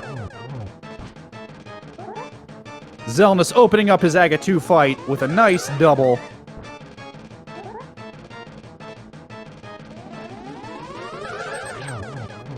Oh, and a beautiful triple on the third round there. He needs but one more. Taking down that wizard with beautiful efficiency.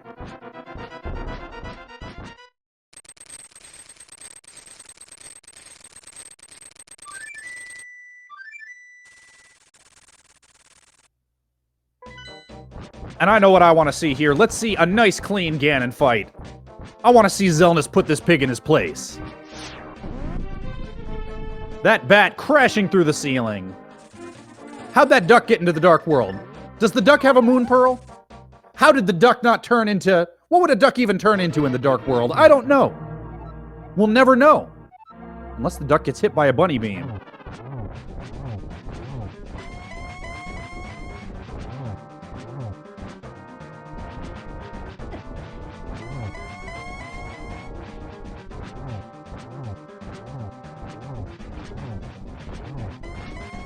Alright, Xelnas should be getting close to that next phase of Ganon here. He's going in there with no fear. Just wading in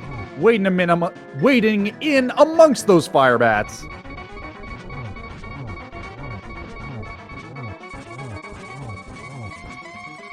Xelnas also opting to make good use of the cape there. Lets that first bat out in this phase. But that's okay. No harm, no foul.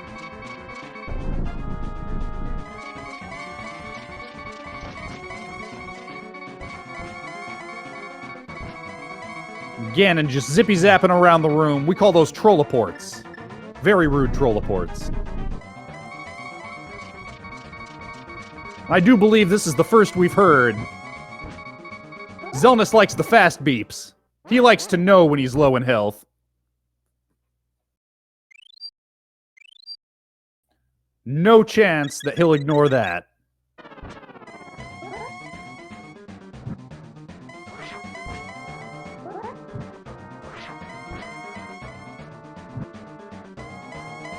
And it looked... Ooh. Xelnas gets that nice extra sword spin in there. That's not an easy one to do. Xelnas decides to keep it conservative with the magic. He's using his lamp from the beginning here.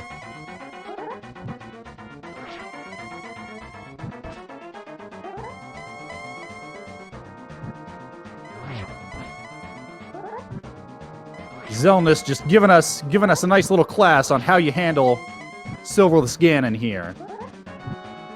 Not even a problem.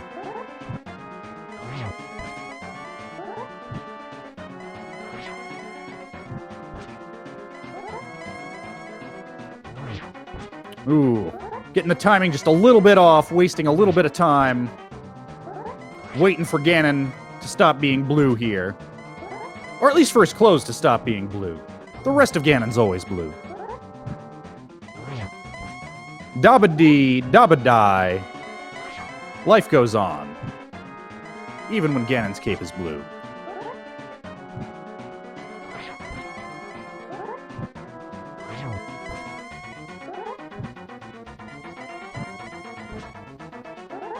I could be wrong. It seems like Xelnas might be missing some of these swings. I'm trying to listen for the sound. The frame rate's such that I can't always tell when he's connecting here.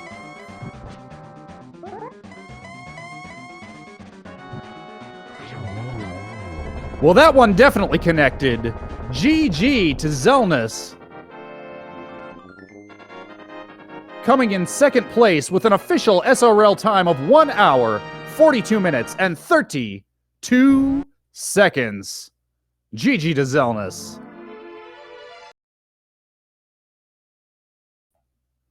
And let's see if we can get Worldwide Wimpy in here for an interview.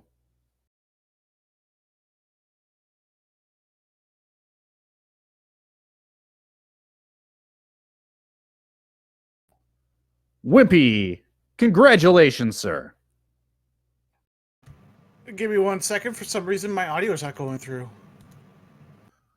All right, we're gonna give Wimpy a second to play with his audio settings. I see we are also joined by Xelnas. Xelnas, you may join when ready. Okay, I fixed it. What a race! What a seed! How do you feel, Wimpy? That darn Trolldorm 2 is the bane of my ALTTPR race existed. The Trolldorm, not the Ganon. No, the Trolldorm 2. He's a trolly boy. Xelnas, welcome and thank you for a wonderful race. Mm-hmm. Here's the answer to all of the questions. I mismarked Stallwoods and TT. I was nervous after hitting go mode so quickly. I haven't practiced that bomb jump in a while, and I haven't had silverless in ages because every seed I've practiced has given me silvers before I've touched done. Did you get so nervous you almost deleted your file? No. That was me. I did that. That was almost like, oh no, hold on. So yeah, I hit go mode by getting the Titans in Thieves Town. I'm like, well, we'll just gamble and hope Ether is Turtle Rock and we'll go mode. I did not do that. I checked Turtle Rock and did it first. Ooh. Yeah, I gambled. I was like, okay, I'm going for it. And I ended up dark rooming Escape after I got Hammer. So I was like, okay, I got something at Dark Cross. I don't really know what it was. And then I picked up the third sword in Eastern. I was like, oh, I have Tempered 20 minutes in. I'm going to kill everything quick.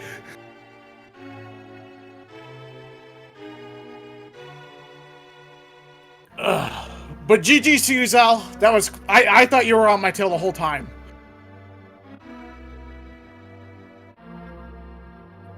Yep, it was...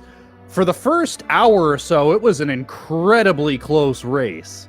That logic definitely was definitely linear all the way through. Getting flips in Hera, then doing the Hera flips to get the Moon Pearl, and just last locationing Agina. Yeah, you guys diverged again. You were nearly synced right up through pod. And then you diverged again when Wimpy, you went south and got the gloves and dig game, and Xelnas went north. I loved seeing you guys go alternate routes to converge again right where the two gloves were in dig game and Thieves Town. And that was weird, because I was going to go north too, but then something in my gut said, no, go south, go get Hype Cave, go get Stumpy, go get dig game. And it ended up actually not paying off because I got the book there, and I was like, okay, well now I can go do Eastern, and then I can flute over to Desert if it's boots locked. That sucks, but if it's not, I can just clear it and then go do Thieves Town, and then I'm kind of good.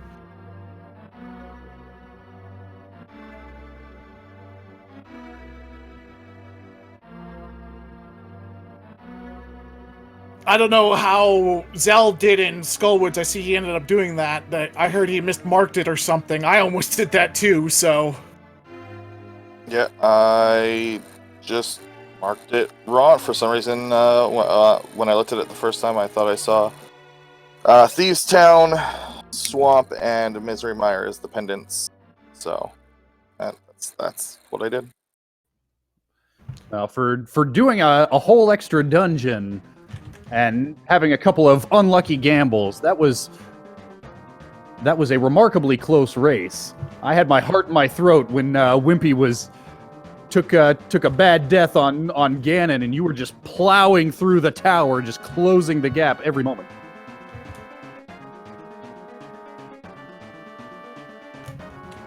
I'm assuming his safeties that I didn't have, he ended up having them in Skullwoods, unless he full cleared Ice Palace. The powder was in Skull. That was the only The shield was in Turtle Rock. It was to the left. I was checking chests on the way for silvers. Anything that took less than 2 minutes to check, and was on the way I did. So I also checked, what else did I check? I ended up checking, I got mirror from Footshot Cave. Yeah, I did catch the end of the stream where you got mirror. So as soon as I was like, okay, mirror's not in logic, I'm not finding that. I'm clearing through as much as I can, as quick as I can, because that's what a race is. I'm gonna go do it. Yeah, So I generally play safe in one-on-ones, and since I knew that this was such a linear seed with the Stall Woods, I just assumed I was far behind, so I was just checking things to hopefully find silvers to make up the difference. The silvers would have at least probably made up the difference because of how unpracticed I was with silverless. I honestly could have. I think if I had silvers, I would have probably been much closer. Or if I didn't do Skull Woods, that was easily 8 minutes. It took me about 8 minutes to full clear Skull Woods. So. Ouch. Yeah. I checked everything, and it was a very convoluted and weird way to clear it because of where everything was. So it required me to just go in and out of different spots. So it was a very long Skull Woods to full clear. Yeah, I usually check that first one on the right-hand side when you enter in from the front. If that's a small key, I then go left. If it's not, I steal the small key from the mid and check that chest and go back down. Yeah, it just yeah. If it wasn't a crystal, I would not have touched it at all, because without the gloves, I would have just gone straight, and then I honestly think I would have been really close. I'm real mad that I did that. Yeah, well, I'm upset that I fell twice to Troll Dorm and died a couple times, so it in the end almost balanced out. I don't think I died to anything at all. If I did, it wasn't. Yeah, no. I the only things I died to was death warps because of no mirror. I died a couple times just doing Ganon, and I got pushed off by Troll Dorm twice. I was mad because he was a jerk. Yeah, but yeah, that's about it. So I won't race till week 3. Well, good luck on your other races, dude. Yeah, you too. Well, thank you so much to both of you for putting on a wonderful show for us here tonight. Any parting thoughts for the folks at home? Don't mismark your trackers. If you gotta do Troll Dorm 2, don't be his friend. Just get up in his grill. He's not nice. Well, thank you so much to both of you, and good luck, Xelnas, and of course, good luck, Wimpy, because we're teammates, on all your future races here in Season 2 of the League. Folks at home, if you would like to watch even more Rando, we've got so much more coming up. We've got, according to the schedule, one more race tonight. Should be starting here in just a couple minutes over on twitch.tv/the ALTTPR League 2 between Lumaga of Team Grouchy Old Men versus Voranth of Where in the World is Our Gosh Dang Bombos? And we've got a full schedule for the rest of the week and the next 6 weeks after that. Give a follow to both of our runners. Give a follow to our wonderful tracker. Thank you, Dark Lip Diplomat, for keeping all of that going. We've got 32 matches a week, and we have also got 6 speed gaming channels, and I believe 4 ALTTPR League channels full of randomizer action for you. So thank you so much for tuning in, and I will see you next time.